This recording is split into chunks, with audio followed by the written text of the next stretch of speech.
बिस्मिल्लाहिर्रहमानिर्रहीम वक़ुरआना फ़रक़नाहु लितक़रअहु अलन्नासि अला मुक्तिन वनज़्ज़लनाहु तंज़ीला।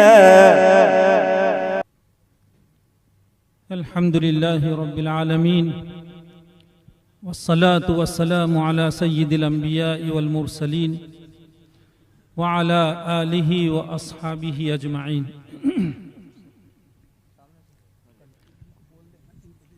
क़ाल अन्नबी सल्लल्लाहु तआला अलैहि वसल्लम मा मिन शफ़ीइन अअज़म मंज़िलतन इंदल्लाहि सुब्हानहु व तआला यौमल क़ियामति मिनल क़ुरआन ला नबिय्युन वला मलकुन वला गैरुहु औ कमा क़ाल अलैहि सलातु व तस्लीम।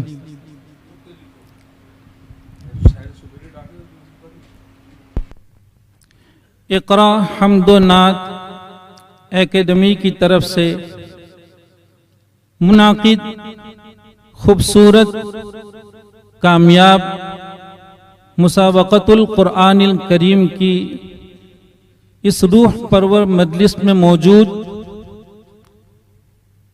अमाइद कौम मिल्लत, खुद्दाम व आशिकान क़ुरआन, बिलखुसूस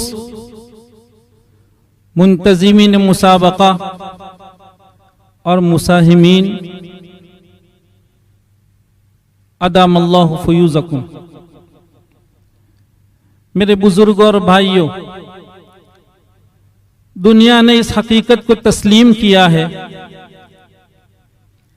कि मुसाबक़ा किसी भी फ़न को, हुनर को निखारने, तरक्की देने और उसके मेयार की रिफ़अत के लिए बेहतरीन ज़रिया और बहुत मौसर सबब है। और ये मुसाबक़ा कोई इस ज़माने की नई पैदावार नहीं है। सरकार दो आलम सल्लल्लाहु अलैहि वसल्लम ने घुड़दौड़ का मुसाबक़ा करवाया, चूँकि वो ज़माना था, वक्त की ज़रूरत यही थी, तो घुड़दौड़ का मुसाबक़ा करवाया और मुसाबक़े में अव्वल नंबर पर कामयाब होने वाले को अल्लाह के रसूल सल्लल्लाहु अलैहि वसल्लम ने यमन से आए हुए बहुत महंगे और कीमती कपड़ों में से 3 जोड़े इनायत फरमाए। दूसरे नंबर पर कामयाब होने वाले को 2 जोड़े इनायत फरमाए। तीसरे नंबर पर कामयाब होने वाले को 1 जोड़ा इनायत फरमाया। और कारी फजल रहमान साहब और आगे सुनेंगे, थोड़ी हिम्मत और करनी चाहिए कि अल्लाह के रसूल सल्लल्लाहु अलैहि वसल्लम ने चौथे नंबर पर आने वाले को दीनार से नवाजा, 5वें नंबर पर आने वाले को चांदी से नवाजा, बल्कि दिरहम से नवाजा, और एक और नंबर के लिए आपने चांदी इनायत फरमाई। मालूम हुआ कि अल्लाह के रसूल सल्लल्लाहु अलैहि वसल्लम ने मुसाबक़े के 6 कामयाब के लिए इनामात मुकर्रर फरमाए थे। 6 ही के लिए है।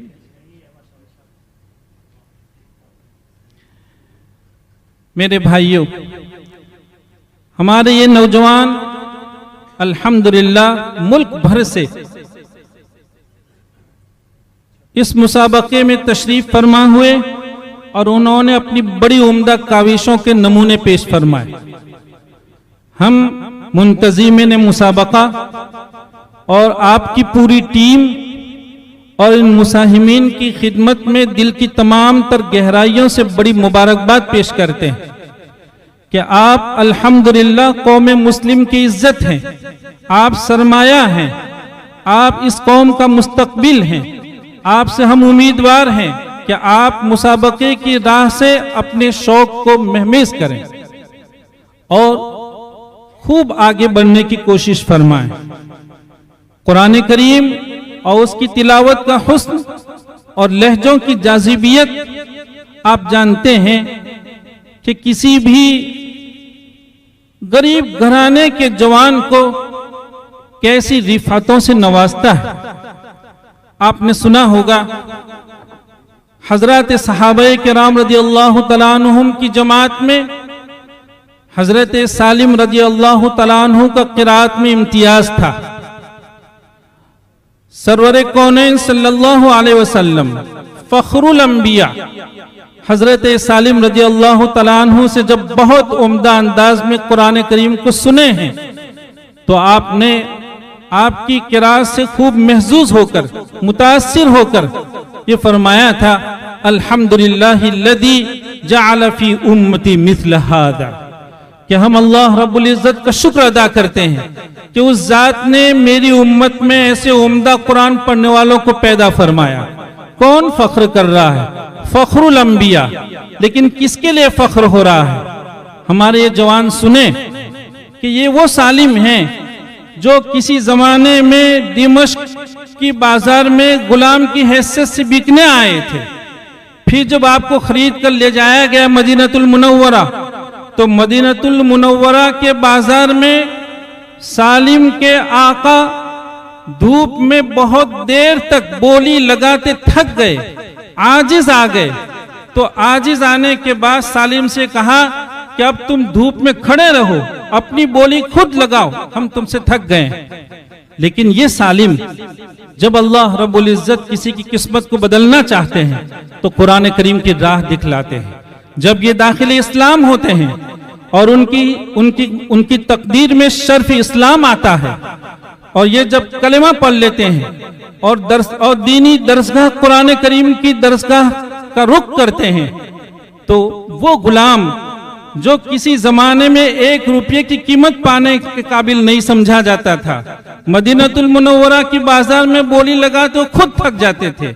लेकिन एक मौका ऐसा आता है, कुरान करीम उनको वो इज्जत और रिफत दिलाता है कि फखरुल अंबिया अलैहिस्सलातु व तस्लीम उनके लिए फरमा रहे अल्हम्दुलिल्लाहिल्लज़ी जअल फी उम्मती मिस्ल हाज़ा। और हजरत उमर फारूक रज़ियल्लाहु तआला अन्हु अमीरुल मोमिनीन हैं। जब आपकी शहादत हो रही है तो ऐन उस वक्त आप फरमा रहे थे कि काश क्या सालिम होते तो मेरे सलाते जनाज़ा वो पढ़ाते। कौन है?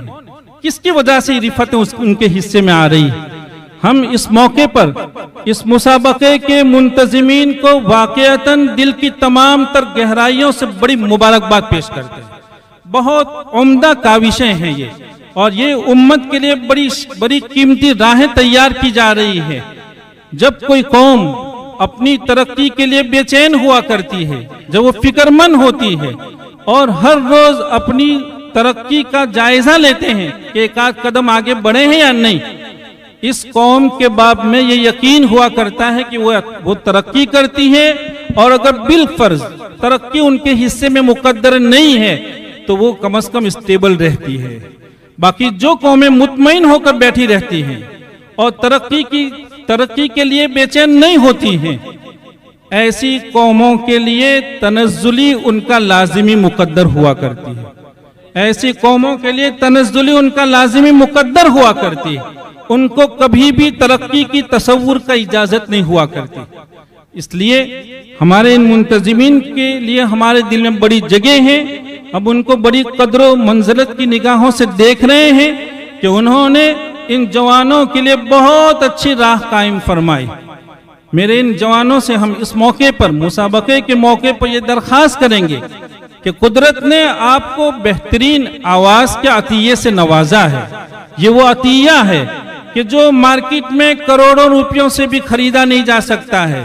किसी भी मॉल में उम्दा, शानदार, जाजिब, शीरीन आवाज करोड़ों रुपयों में भी जाके आदमी नहीं खरीद पाता है।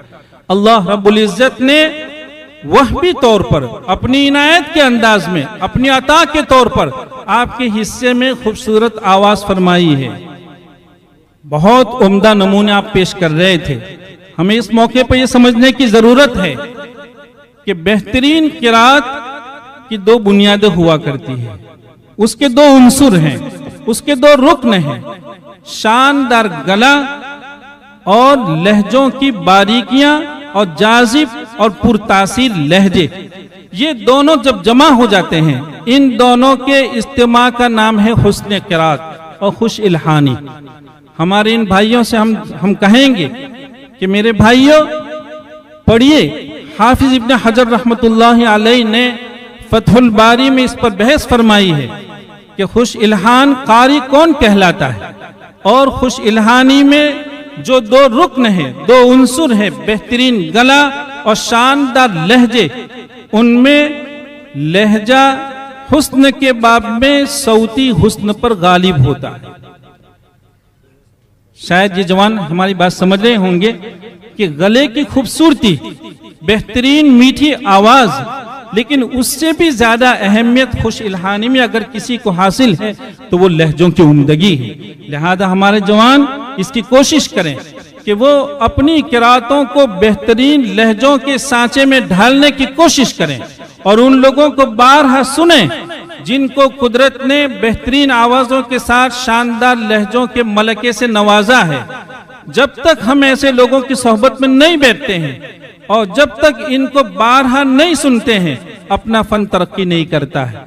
अल्लाह ताला ऐसे नेक नुफूस की सोहबत हमारे आपके हिस्से में मुकद्दर फरमाए।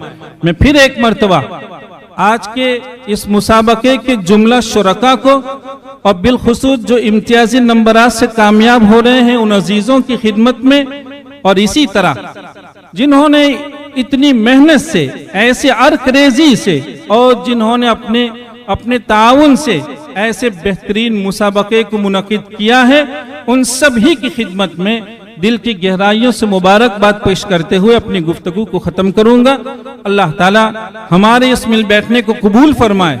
और मेरे भाइयों, कितना पाकीज़ा मजमा है, हम इस मजमे से उम्मीद करते हैं, बल्कि ये मजमा अपनी खुशकिस्मती पर जितना नाज करे कम है कि जब बारगाह खुदावंदी में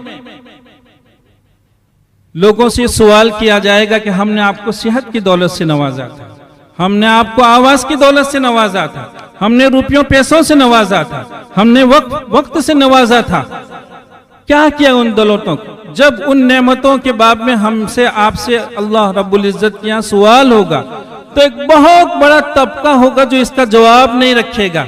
लेकिन ये बाबरकत तबका है, इंशाअल्लाह थुम्मा इंशाअल्लाह ये बारगाह खुदावंदी में ये अर्ज करेगा कि ज़ात आपने इतनी सारी नेमतों से नवाजा था, वो हमसे कुछ नहीं हो पाया, लेकिन कम से कम हमने अपनी इन नेमतों को तेरे कलाम के लिए खर्च किया है। अल्लाह की ज़ात से बड़ी उम्मीद है, अल्लाह ताला हमें और आपको कबूलियत से नवाजे। व आखिर दावाना अनिल हम्दुलिल्लाहि रब्बिल आलमीन।